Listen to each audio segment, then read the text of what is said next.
रसूल अल्लाह सल्लल्लाहु अलैहि वआलैहि वसल्लम ने फरमाया कि हमारा परवरदिगार बुलंद और बरकत वाला है। हर रात को उस वक्त आसमान दुनिया पर आता है जब रात का आखिरी तिहाई हिस्सा रह जाता है। वो कहता है कोई मुझसे दुआ करने वाला? है कोई कि मैं इसकी दुआ कबूल करूं?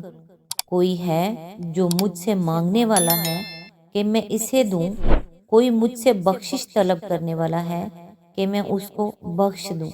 सही बुखारी हदीस नंबर 1145। बिस्मिल्लाहिर्रहमानिर्रहीम। अस्सलाम वालेकुम। आज इंशाल्लाह सूरह नहल की आयत नंबर 69 से स्टार्ट करेंगे। इसका तर्जमा और तफसीर तफहीमुल कुरान से बयान करूंगी जो अहले सुन्नत जमात के लिए है। औज़ु बिल्लाहि मिनश शैतानिर रजीम। बिस्मिल्लाहिर्रहमानिर्रहीम। अपने छत्ते बना और हर तरह का रस चूस और अपने रब की हमवार की हुई राहों पर चलती रह। इस मक्खी के अंदर से रंग बिरंग का एक शरबत निकलता है जिसमें शिफा है लोगों के लिए। यकीनन इसमें भी एक निशानी है उन लोगों के लिए जो गौर व फिक्र करते हैं। इसकी तफसीर है, रब की हमवार की हुई राहों का इशारा इस पूरे निज़ाम और तरीक़ाकार की तरफ है जिस पर शहद की मक्खियों का एक ग्रोह काम करता है। उनके छत्तों की साख्त, उनके ग्रोह की तंजीम, उनके मुख्तलिफ कारकुनों की तकसीम कार, उनकी फ्राहमी ग़िज़ा के लिए पहम आमदोरफ्त, उनका बाकायदगी के साथ शहद बना बना कर ज़ख़ीरा करते जाना, ये सब वो राहें हैं जो उनके अमल के लिए इनके रब ने इस तरह हमवार कर दी हैं कि इन्हें कभी सोचने और गौर व फिक्र करने की ज़रूरत पेश नहीं आती। बस एक मुकर्रर निज़ाम है जिस पर एक लगे बंदे तरीके पर शक्कर के बेशुमार छोटे छोटे कारखाने हज़ारहा बरस से काम किए चले जा रहे हैं। शहद का एक मुफीद और लजीज ग़िज़ा होना तो जाहिर है, इसलिए इसका जिक्र नहीं किया गया। अलबत्ता इसके अंदर शिफा होना निस्बतन एक मख्फी बात है, इसलिए इस पर मुतनब्बा कर दिया गया। शहद अव्वल तो बाज़ अमराज में बजाय खुद मुफीद है क्योंकि इसके अंदर फूलों और फलों का रस और इनका ग्लूकोज अपनी बेहतरीन शक्ल में मौजूद होता है। फिर शहद का ये खासा कि वो खुद भी नहीं सड़ता और दूसरी चीज़ों को भी अपने अंदर एक मुद्दत तक महफूज रखता है। इससे इस काबिल बना देता है कि दवाएं तैयार करने में इससे मदद ली जाए। चुनांचा अल्कोहल के बजाय दुनिया के फन दवासाजी में वो सदियों इसी गर्ज के लिए इस्तेमाल होता रहा है। मजीद बना शहद की मक्खी अगर किसी ऐसे इलाके में काम करती है जहाँ कोई ख़ास जड़ी बूटी कसरत से पाई जाती हो तो इस इलाके का शहद महज शहद ही नहीं होता बल्कि इस जड़ी बूटी का बेहतरीन जौहर भी होता है और इस मर्ज के लिए मुफीद भी होता है जिसकी दवाएं उस जड़ी बूटी में खुदा ने पैदा की हैं। शहद की मक्खी से ये काम अगर बाकायदगी से लिया जाए और मुख्तलिफ नबाताती दवाओं के जौहर इससे निकलवा कर उनके शहद अलहदा महफूज किए जाएं तो हमारा ख्याल है कि ये शहद लेबॉर्ट्रियों में निकाले हुए जौहरों से ज़्यादा मुफीद साबित होगा। इस पूरे बयान से मकसूद नबी सल्लल्लाहु अलैहि वसल्लम के दावत के दूसरे जुज़ की सदाकत साबित करता है। कुफार और मुशरिकीन दो ही बातों की वजह से आपकी मुखालफत कर रहे थे। एक ये कि आप आखिरत की ज़िंदगी का तस्वुर पेश करते हैं जो इखलाक के पूरे निज़ाम का नक्शा बदल डालता है।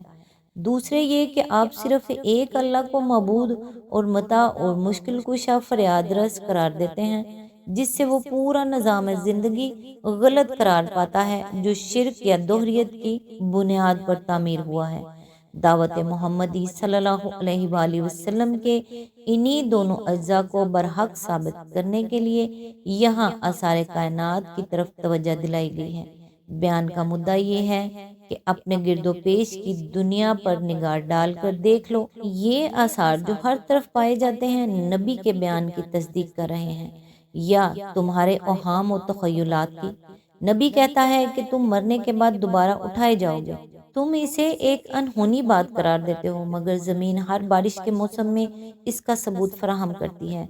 क़यादा खल्क न सिर्फ मुमकिन है बल्कि रोज़ तुम्हारी आंखों के सामने हो रहा है। नबी कहता है कि ये कायनात बेखुदा नहीं है, تمہارے دوہریے اس بات کو ایک بے ثبوت دعویٰ قرار دیتے ہیں، مگر مویشیوں کی ساخت، کھجوروں اور انگوروں کی بناوٹ اور شہد کی مکھیوں کی خلقت گواہی دے رہی ہے کہ ایک حکیم اور رب رحیم نے ان چیزوں کو ڈیزائن کیا ہے، ورنہ کیوں کر ممکن تھا کہ اتنے جانور اور اتنے درخت اور اتنی مکھیاں مل جل کر انسان کے لیے ایسی ایسی نفیس اور لذیذ اور مفید چیزیں اس باقاعدگی کے ساتھ پیدا کرتی رہتی۔ نبی کہتا ہے کہ اللہ کے سوا کوئی تمہاری پرستش اور حمد و ثنا اور شکر و وفا کا مستحق نہیں ہے۔ تمہارے مشرکین اس پر ناک منہ چڑھاتے ہیں اور اپنے بہت سے معبودوں کی نظر و نیاز بجا لانے پر اصرار کرتے ہیں، مگر تم خود ہی بتاؤ کہ یہ دودھ اور یہ کھجوریں اور یہ انگور اور یہ شہد جو تمہاری بہترین غذائیں ہیں، خدا کے سوا اور کسی کی بخشی ہوئی نعمتیں ہیں؟ کسی دیوی یا دیوتا یا ولی نے تمہاری رزق رسانی کے لیے یہ انتظام کیے ہیں؟ آیت نمبر 70۔ اور دیکھو اللہ نے تم کو پیدا کیا، پھر وہ تم کو موت دیتا ہے اور تم میں سے کوئی بدترین عمر کو پہنچا دیا جاتا ہے تاکہ سب کچھ جاننے کے بعد پھر کچھ نہ جانے۔ حق یہ ہے کہ اللہ ہی علم میں بھی کامل ہے اور قدرت میں بھی۔ اس کی تفسیر ہے یعنی حقیقت صرف اتنی ہی نہیں ہے کہ تمہاری پرورش اور رزق رسانی کا سارا انتظام اللہ کے ہاتھ میں ہے، بلکہ حقیقت یہ بھی ہے کہ تمہاری زندگی اور موت دونوں اللہ کے قبضہ قدرت میں ہیں۔ کوئی دوسرا نہ زندگی بخشنے کا اختیار رکھتا ہے نہ موت دینے کا۔ یعنی یہ علم جس پر تم ناز کرتے ہو اور جس کی بدولت ہی زمین کے دوسری مخلوقات پر تم کو شرف حاصل ہے، یہ بھی خدا کا بخشا ہوا ہے۔ تم اپنی آنکھوں سے یہ عبرتناک منظر دیکھتے رہتے ہو کہ جب کسی انسان کو اللہ تعالیٰ بہت زیادہ لمبی عمر دے دیتا ہے تو وہی شخص جو کبھی جوانی میں دوسروں کو عقل سکھاتا تھا، کس طرح گوشت کا ایک لوتھڑا بن کر رہ جاتا ہے جسے اپنے تن بدن کا بھی ہوش نہیں رہتا۔ آیت نمبر 71۔ اور دیکھو اللہ نے تم میں سے بعض کو بعض پر رزق میں فضیلت عطا کی ہے، پھر جن لوگوں کو یہ فضیلت دی گئی ہے وہ ایسے نہیں ہیں کہ اپنا رزق اپنے غلاموں کی طرف پھیر دیا کرتے ہوں تاکہ دونوں اس رزق میں برابر کے حصے دار بن جائیں۔ تو کیا اللہ ہی کا احسان ماننے سے ان لوگوں کو انکار ہے؟ اس کی تفسیر ہے زمانہ حال میں اس آیت سے جو عجیب و غریب معنی نکالے گئے ہیں وہ اس امر کی بدترین مثال ہے کہ قرآن کی آیات کو ان کے سیاق و سباق سے الگ کر کے ایک ایک آیت کے الگ معنی لینے سے کیسی کیسی لا طائل طویلوں کا دروازہ کھل جاتا ہے۔ لوگوں نے اس آیت کو اسلام کے فلسفہ معیشت کے اصل اور قانون معیشت کے ایک اہم دفعہ ٹھہرایا ہے۔ ان کے نزدیک آیت کا منشا یہ ہے کہ جن لوگوں کو اللہ نے رزق میں فضیلت عطا کی ہو انہیں اپنا رزق اپنے نوکروں اور غلاموں کی طرف ضرور لوٹا دینا چاہیے۔ اگر نہ لوٹائیں گے تو اللہ کی نعمت کے منکر قرار پائیں گے۔ حالانکہ اس پورے سلسلہ کلام میں قانون معیشت کے بیان کا سرے سے کوئی موقع ہی نہیں ہے، اوپر سے تمام تقریر شرک کے ابطال اور توحید کے اثبات میں ہوتی چلی آ رہی ہے اور آگے بھی مسلسل یہی مضمون چل رہا ہے۔ اس گفتگو کے بیچ میں یکا یک قانون معیشت کی ایک دفعہ بیان کر دینے کا آخر کون سا تک ہے؟ آیت کو اس کے سیاق و سباق میں رکھ کر دیکھا جائے تو صاف معلوم ہوتا ہے کہ یہاں اس کے بالکل برعکس مضمون بیان ہو رہا ہے۔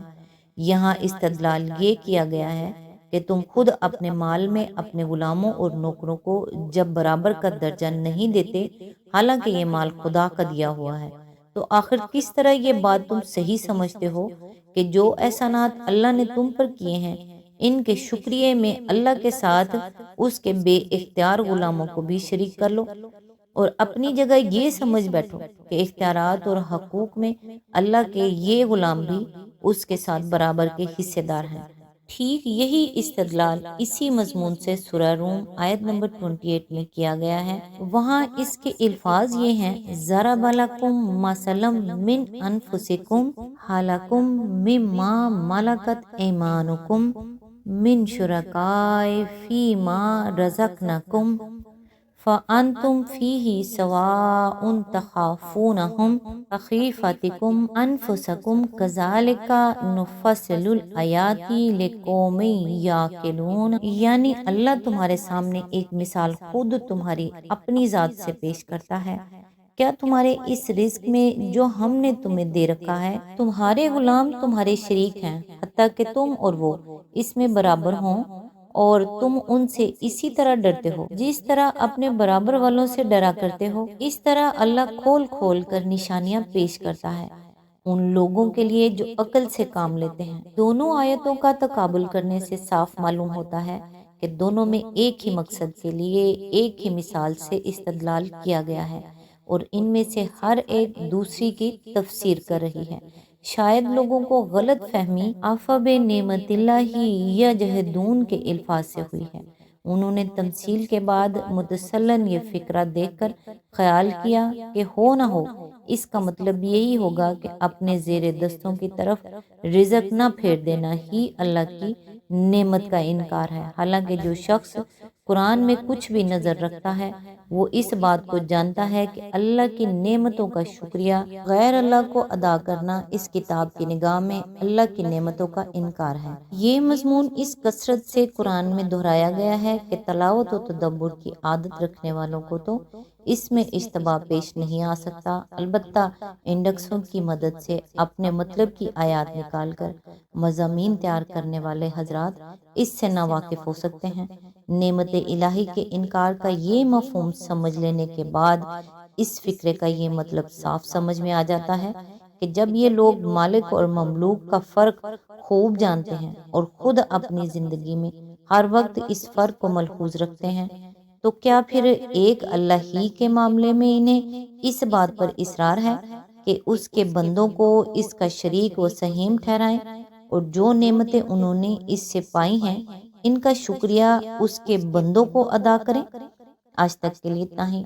नेक्स्ट इंशाल्लाह आयत नंबर 72 से स्टार्ट करेंगे। तब तक के लिए दुआओं में याद रखिएगा। अल्लाह हाफिज़।